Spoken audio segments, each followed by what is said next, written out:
This video reviews how to use the software called myProgress, which is an app that you can store on your portable phone. The first thing you do is you go to the App Store and you type in myProgress, and you'll get the words myProgress from My Knowledge Map. Go ahead and download this, and you'll get the app. Let's wait for it to download here. I hope it's working fast. While I'm talking about this, you should have in your possession a sheet that shows you what the required clinical experiences will be and whether you can count one of them or two of them or however your particular clerkship wants to do. I'm just going to show you basically how to do the two major ones. When you open the app, it'll ask you to put in your service ID, which is actually TTUHSC Med.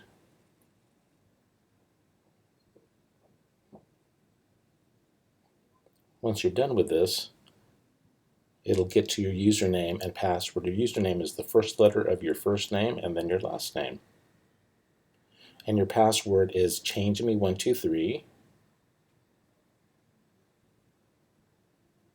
And we put that in to remind you to change your password.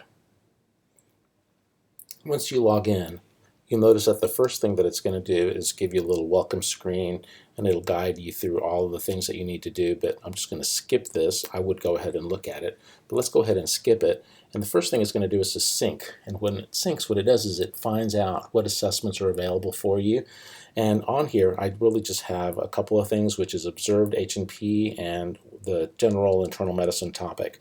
What I want you to do is look up on the the left upper corner, and you see 3 bars. We call that the hamburger menu. If you'll click on there, it'll get you to this sidebar, and the most important thing there is that cog wheel, which is right here. If you'll click there, it'll have some things that I think are very important. Remember Me is very important, so you don't have to log in every time. You want to sync as often as possible, and I like to sync only over Wi-Fi. I'm almost always in a Wi-Fi environment, but if you choose to not sync over Wi-Fi, it might sync over the phone, over your phone line, or it might not, but it might not be as up to date. Okay, so I have all of those on there. I don't use the large text or any of the other things, and if you really want to sign out, you can sign out down there. Once you're done, just click Done. And then I want you to look at this gray sidebar. The most important thing there really is the dashboard, and then these assessments down here that have the numbers under them, the numbers next to them. That tells you how far along you are. I like the dashboard though, because what it does is it shows me the different categories that I need to do and what my target, if any, is. So for example, under observed H&Ps, it says that my target is 2. My target is 2, but I've done 0 of them. Under general internal medicine, it says my target is 1. I've reached that 1, so it's green, but it'll let you go farther, and I think that's really important. So let's do a general internal medicine, because I'm going to do more than my necessary. So here, we're going to go down the menu and see the things that you need to do. You need to do the date of the encounter, so I say that I did it. Let's say that I did it today.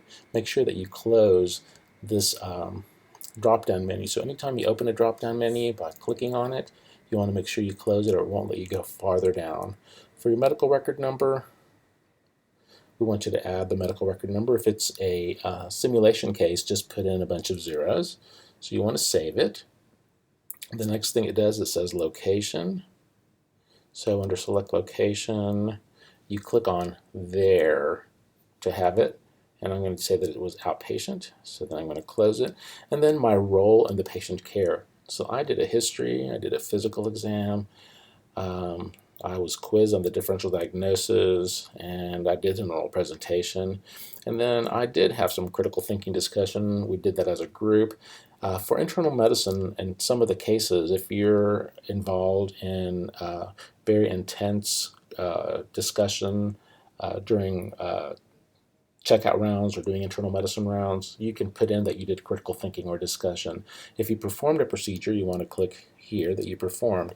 That means maybe you, let's see, what kind of procedures might you do? Maybe you did an LP, maybe you did started an IV. If you just participate in the procedure, that means maybe you scribed into a surgical case, you want to click there. Farther down, the diagnosis was generalized weakness. Notice that you can only count 1 per submission. In most of the rotations, you can only do one diagnosis per patient, although you can do some of the counseling, double dip that way. For internal medicine, you are going to be allowed to do more than one diagnosis, but you'll have to log back in. At the bottom is your agreement, and you don't have to click anything, it's just assumed. So I certify that the above information is correct, etc. And then if you want to abandon, you click abandon. If you want to save it, you click save. Complete this assessment, and now it's done. Okay, so now when I look at my dashboard, it will ultimately say 2. Now the dashboard and whatnot does not update in real time. It actually updates based on a server which is actually in England, and so it only updates maybe once an hour. So I'm going to do an observed history and physical. This is the other kind that we do. And what you do is you take a picture of your completed history and physical form, and then you upload it. So to upload it, you want to click here. Okay, and then you click on take a photo, give access to your camera, and then after you have performed a history and physical exam and had the form filled out by your attending, you just take a picture of it, use this photo, and then you write down the name of the attending. Right here. So I'm going to say that it was Dr. Yeomans. Okay, you save it, and then there's the agreement, and you complete this form. So as a student, you're going to have many of these because each one of the diagnostic categories is done as a different category. But I think it's important as faculty that we just sort of play around with this, and if you're a student, I think it'll be very self-explanatory. Okay? So it's still in sync mode, and that's really all there is. If you have any questions, please don't hesitate to contact me.